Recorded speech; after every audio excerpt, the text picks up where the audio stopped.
instead of salary grade, ba't hindi na lang, suggestion ko lang to the members also, ba't hindi na lang sa, minimum wage ang basis natin ng mga salaries ng mga elected barangay officials as well as yung treasurer, secretary. Tapos, dagdagan na lang natin ng mga requirements like dapat college graduate, mga ganun, para mas madaling ma-justify na, tsaka based sa budget nila, makaya nila. Kaysa mag-ambisyon tayo ng salary, na ganung salary grade. Kasi pag minimum wage, papasok na rin sila as sa GSIS, papasok din sila sa pag-ibig, papasok na rin sila sa other benefits Yes, Kong Sarah.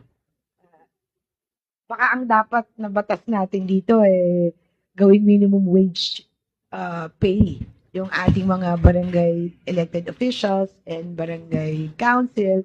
Tapos sa tanod, diba? Baka mas doable na makaya ng budget nila. Ako lang, just an idea. But anyway, submit to us. Wala pa kami talaga masasabing budget. DBM, may masasabi ba kayong budget? You want to reply to response to the query of